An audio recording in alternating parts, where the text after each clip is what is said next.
Montana Territory, July 1883. The wind howled low across the dry earth as Xander Hale leaned against the split-rail fence that barely held together, watching the last of his cattle limp toward the creek.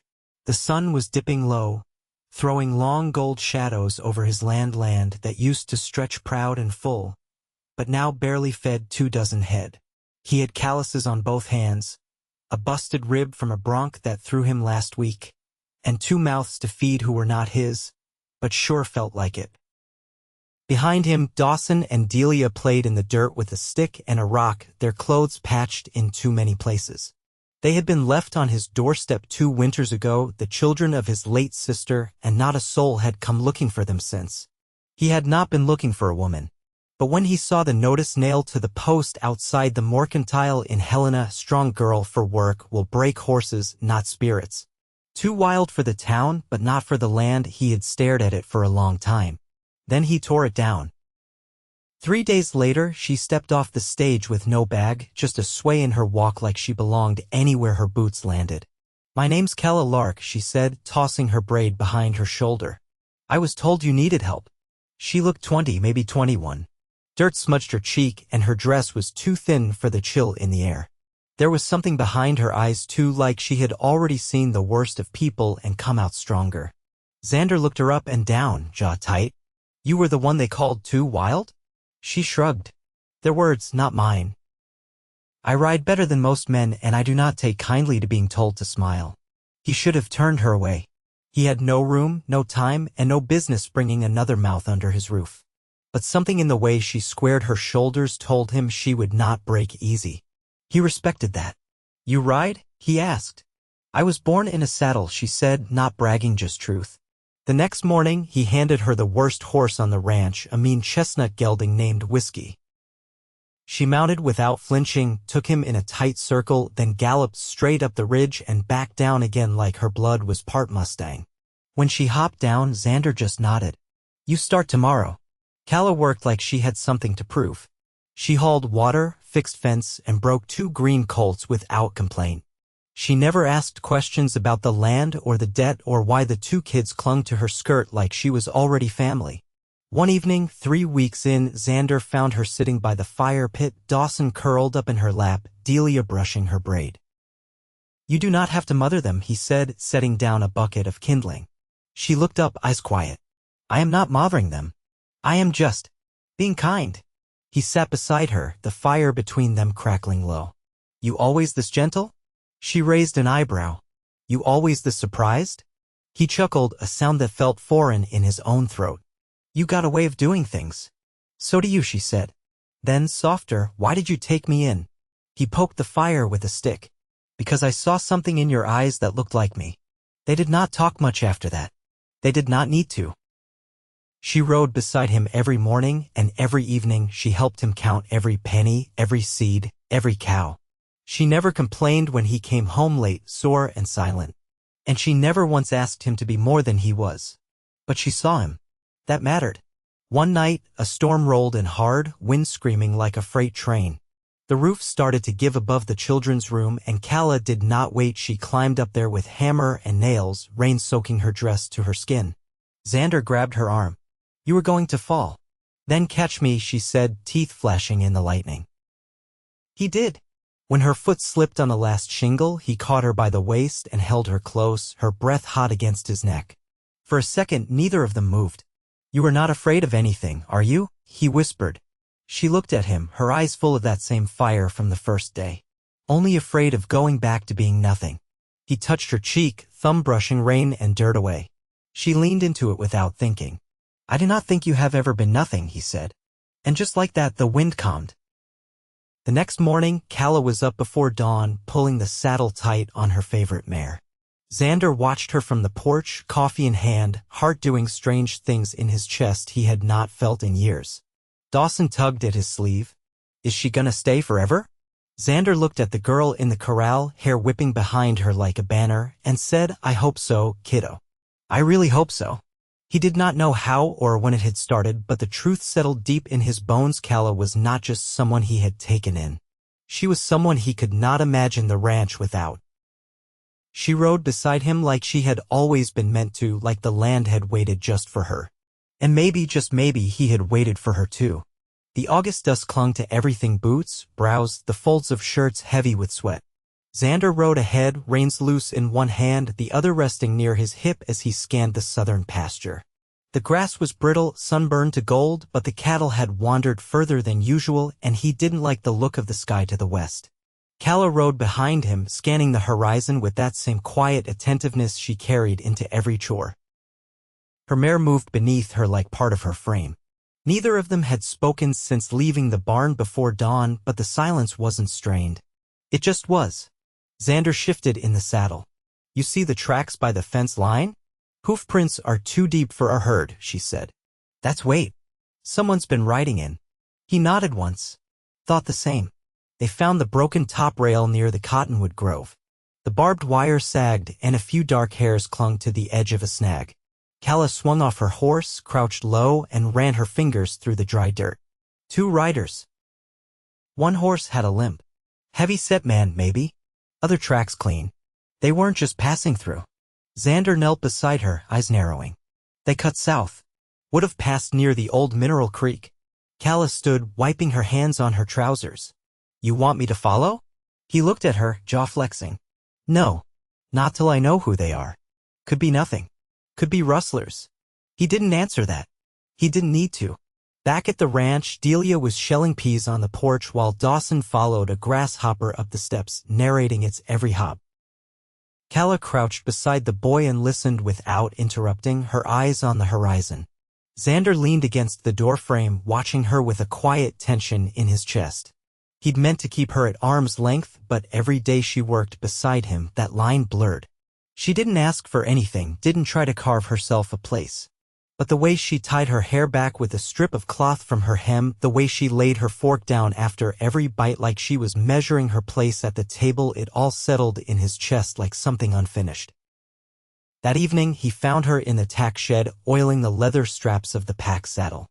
The lantern flickered beside her, casting long shadows across the walls. "I'm heading out early tomorrow," he said. "Want to see where those tracks lead." She didn't look up. "You going alone?"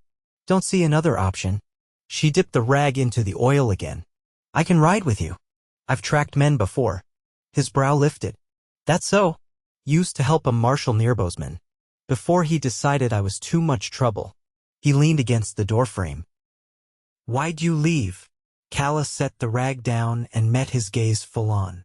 "Because I didn't want to spend my life proving I was worth the space I took up." The silence that followed wasn't heavy, but it pressed. "You don't have to prove anything here," he said. She nodded once. "Still feels like I do." The next morning, before the sky had turned, they saddled up. Delia stood on the porch steps, holding Dawson's hand. He clutched a wooden horse Calla had carved from firewood. Xander turned in the saddle. "Em'll be by at noon. She'll bring bread and check on you too." Delia nodded solemnly. "Tell the cows not to wander." Calla leaned down, brushing a strand of hair from the girl's face. "You keep this place in one piece till we get back." Their ride took them south through the scrub hills, the land sloping and folding like old cloth left in the sun. Wind stirred the grass, and a hawk cried overhead. They found the trail again near the dry creek. Xander dismounted, crouching to study the marks. "Same two," he muttered. "One of them's riding low. Might be dragging something." Calla stepped beside him. "Could be a calf. Or a body." He looked at her, and for the first time she saw a flicker of something behind his eyes that made her breath catch, not fear, but the weight of too many things gone wrong. "I'll ride ahead," she said. "You cover my trail?" "No," he said, hand tightening on the reins. "We stay close." They followed the trail over the ridge and into a hollow where the trees grew closer. The sun filtered through pine and ash, dappling the ground in shifting light. They found the remains of a small fire, still warm. Ash scattered in the breeze. Calla dismounted first, moving slow. She circled the site, eyes sweeping the ground. "2 horses," she said. "One rider left on foot. Took something heavy." Xander stepped beside her. They left in a hurry. He picked up a scrap of cloth caught on a branch, blue, frayed at the edges. "We'll make camp here," he said. Trails too cold past this point. She didn't argue. As dusk fell, they hobbled the horses and shared a tin of beans by the fire. The quiet stretched again, not awkward, just full. Calla pulled her blanket tighter around her shoulders. You ever think about leaving this place? He stared into the flames. Used to. Then I realized there's nowhere else I'd trust with these kids. And I'm no good at starting over. This land knows me. She nodded, then hesitated. I think I came out here hoping someone would need me. Not hire me. Not fix me. Just need me. He looked over at her, the fire catching in his eyes. What if I already do? She didn't answer. But when she laid her head down that night, closer to him than she'd ever dared before, she didn't move away. And he didn't drift off till the wind quieted and her breathing evened beside him. In the still dark before dawn, he reached out and brushed his fingers against hers. Just once. Just enough. The morning came cold and slow, the kind that settled in the bones and made the horse's breath show like smoke. Xander stirred the coals with a stick, coaxing flame from the ash, while Calla packed the saddlebags without needing to be asked. Her movements were still deliberate, like she'd already measured the day's weight. He handed her the tin cup filled with the weak coffee he'd boiled over the fire. She took it without a word and sipped, eyes on the ridge beyond the hollow. You sleep? He asked. Enough, she said, and handed the cup back. You? Not really. They rode east, tracing the shallow cuts in the grass where the tracks had turned. The trail curved toward the rocky outcrop near the edge of the high mesa, where the land began to fall away in slopes and gullies. The wind picked up again, tugging at the horse's manes and rustling the cottonwoods below. Xander reined in and pointed. There. You see that? Calla leaned forward, shielding her eyes. A flicker of movement near the bluff's two figures, one on foot, the other mounted, both heading toward the ravine. From this distance, they were silhouettes, but the limp was clear. They're not moving fast, she said. They're not planning to. Probably camped somewhere close. They dismounted and tied the horses behind the scrub. Calla crouched low, adjusting the rifle strap across her back. Xander checked the revolver at his hip, then nodded. They moved quiet through the brush, boots barely breaking the crust of old leaves. The wind covered the sound of their steps as they crept up the slope. Near the crest, Calla touched his shoulder and pointed. Below them, tucked in a hollow of stone and shadow, was a makeshift camp, 2 bedrolls, a small fire, and a calf tied off to a bush, belly heaving from thirst. One man sat with his back to a boulder, legs stretched out awkwardly and wrapped in a blood-darkened cloth. The other paced, rifle slung across his chest. Don't look like professionals, Xander muttered. They look hungry, Calla said. And desperate. Xander studied her face. What do you want to do? She didn't answer for a long moment. Then she stood up straight and stepped forward, no gun raised, no threat in her hands. What the hell are you doing? He hissed. Something different, she said, and kept walking. The man with the rifle spun, raising it halfway before realizing she wasn't armed. Xander stepped out behind her, hand near his holster but not drawing. We ain't looking for trouble, Calla called down. But you've got something that ain't yours. The younger of the two men, barely more than a boy, lowered the rifle slow. We didn't mean to take it. We needed something to eat. Xander stepped beside her. That calf's not meat. It's part of a dying ranch. The boy looked down at his boots. We've been walking here 6 days. My brother got kicked by a mule before we left Helena. Lost our pack horse in the rain. We were just looking to get to Idaho. Calla's voice softened. You should have asked for help. The wounded man coughed. Folks don't give help to men that look like us. Xander folded his arms. You drag that calf 1 more mile and it'll die. You can ride out with us, help fix fence and dig post holes till you've earned your meal. Then you go. The boy glanced at his brother, who gave a slow, painful nod. Back at the ranch, the sun hung low behind the ridgeline when they returned. Emma had left a loaf of cornbread and a jar of preserves on the porch, wrapped in a cloth with a note pinned by a nail. Delia ran out barefoot, her braids flying. Dawson followed slower, holding a stick like a sword. Calla slid from the saddle and crouched to meet them. Everyone all right? Delia beamed. We made a pie. It's not good. Calla laughed, the sound catching Xander off guard with how real it felt. He turned to the two brothers. "You'll bunk in the barn. You start work at first light." That night, after the children were asleep and the dishes washed, Calla stood near the porch rail, watching the stars come out over the hills. Xander joined her, arms resting on the wood beside hers. "You didn't have to step in like that," he said. "No," she said, "but I've been on the other side of a gun. I know what it does." He was quiet a long time, then said, "You got more sense than folks give you credit for." "Maybe," she said. "Or maybe I've just seen more than they have." He looked over, watching the way the starlight caught in her hair. "You ever think about staying?" She didn't answer right away. "I think about where I'm not running from." He nodded. "That enough?" She looked at him, really looked, and something in her gaze dropped its guard. "I think it could be," she said, voice low. He didn't reach for her, but he didn't look away either. And when the wind shifted, carrying the scent of pine and dust and something like hope, neither of them moved from the porch rail. Not for a long time. The air turned brittle as September crept in, curling leaves at the edges and drawing geese into long lines overhead. Frost kissed the grass before sunrise, and the cattle grew restless, sensing the shift. Xander spent longer in the barn each morning, double-checking feed stores and counting sacks of oats by lantern light. Calla had taken to checking the perimeters alone, riding the outermost fence lines where the land dipped into gullies and tangled cottonwoods. She'd return with her sleeves dirt-stained and her hat rim wet with sweat, her eyes sharper than before. Since the night they tracked the rustlers, something between her and Xander had shifted, not spoken of, not named, but present in every shared glance and long silence. One afternoon, after hauling a load of lumber up from town, Xander found her in the loft, kneeling beside an old trunk that hadn't been opened in years. Her fingers were wrapped around a small, dust-covered bundle of letters tied with a strip of faded calico. She didn't look up when he entered. "I didn't mean to pry," she said. "Delia said this chest used to belong to your sister." He stepped closer, quiet on the ladder. "It did."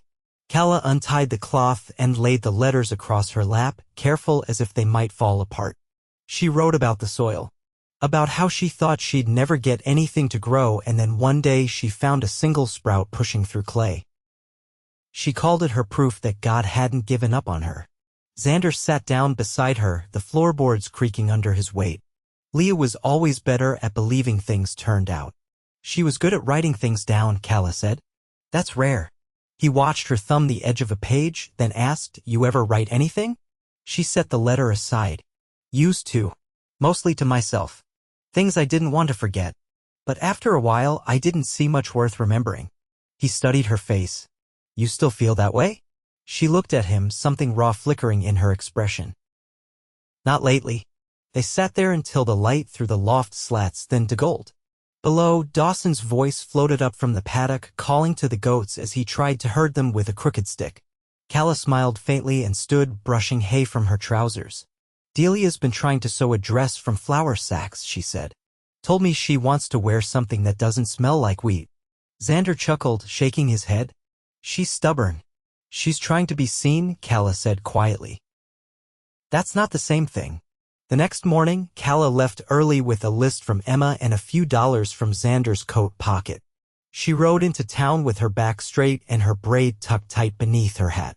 She returned before dusk with a bundle across her saddle thread, needles, and a length of faded blue fabric that wasn't practical but would feel like silk to a child. She handed it to Delia without ceremony, and the girl pressed it to her face without saying a word.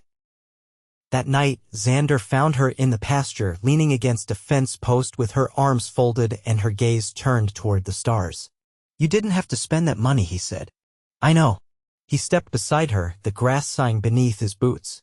"You ever think about what it'd be like if this wasn't hard all the time?" She tilted her head, but didn't answer right away. "I think about what it'd be like," she said, "if someone believed I could be more than what I've survived." He looked at her, really looked, and said, "I do." Her breath caught just once. Then she turned toward him, slow and sure. "I know," she said, voice low. "That's why I'm still here." He didn't touch her. Not yet. But the space between them had gone quiet and certain, like the land after a long rain. They stood like that until the moon rose pale over the hills and the world around them settled into something gentle. Something beginning. The last of the tomatoes ripened under a brittle sun, and the air carried the dry rustle of corn stalks ready to be cut. Harvest crept across the land like a slow tide, and with it came the kind of work that left your back aching and your hands lined with dirt no soap could take out. Calla moved through it steady as always, but there was something quieter in her now, more settled, like she'd stopped holding her breath. Xander noticed it in the way she lingered after supper, her chair turned just slightly toward his, her hands still for once. He didn't question it. He just watched her, learning the rhythm of her silences like a man might learn the shape of a riverbank in flood season, carefully and with a quiet kind of reverence. One morning, just after first frost, he found her in the west field watching a pair of sandhill cranes circle overhead. "They come back every year," she said as he stopped beside her. "Like they've got a promise to keep." Xander glanced up at the birds. "Maybe they do." She turned toward him then, the wind catching loose strands of hair at her temples. "You ever think about keeping one?" He studied her face. "A promise?" She nodded. "I'd keep one," he said, "if it was worth something." She didn't speak for a while, just shifted her weight and looked out across the pasture. "I never had a place that made me want to stay still," she said. "Not until now." He reached for her hand, slow, careful. When their fingers touched, she didn't pull away. He didn't speak, didn't need to. She already knew. By the end of October, the two brothers who'd taken the calf had earned their keep and moved west, leaving behind a mended fence and a carved whistle Dawson carried everywhere like treasure. The land, too, seemed to breathe easier. The cows were holding weight, the hayloft stood full, and the barn roof no longer leaked. One evening, with the sun sliding down like honey over the hills, Calla came into the house with a basket of eggs and a question in her eyes. "I need to know something," she said, setting the basket on the table. Xander wiped his hands on a cloth and looked up. "If I stayed here not just through winter, not just until the next storm, if I stayed for good, what would that mean to you?" He didn't answer right away. He walked to the door, opened it, and stepped out onto the porch. She followed. He gestured toward the horizon. "That land past the creek? I was saving it for something I wasn't sure would come. It's good for starting fresh. Good soil. Room enough for more than one." Calla crossed her arms. "You offering me a patch of ground?" "I'm offering you a place," he said. "A name, too, if you want it." Her mouth tightened, not from doubt, but from something deeper, weight meeting weight. "You asking me to marry you, Xander Hale?" "I am," he said. "Not because of the ranch. Not because you're good with the children. Because every day you're here, I breathe easier." She looked at him for a long time before replying. "I've never belonged anywhere. But I think I could belong next to you." He stepped closer, took her face in his hands like it was the most natural thing in the world. When he kissed her, it wasn't urgent or uncertain. It was steady. It was right. They were married 3 weeks later under the cottonwoods near the creek, with Dawson holding the rings and Delia wearing her blue dress sewn with crooked but proud stitches. Emma presided with a Bible worn thin from years of baptisms and burials, and the wind stayed calm the whole afternoon, as if the land itself gave its blessing. That winter, Calla built shelves by the hearth and filled them with books from Helena and letters she wrote to no one but herself. Xander added a new pen behind the barn, fenced in tight and shaped for colts. They took turns reading to the children each night, and sometimes they sat quiet by the fire, her head on his shoulder, his hand steady on her knee.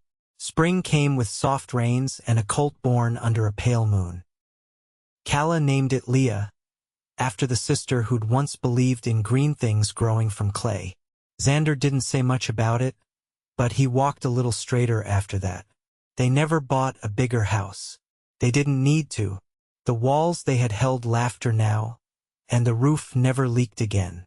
Years later, people would say the Hales held that land steady longer than most, that their fences stayed mended and their hearts stayed close. But those who really knew them understood the truth.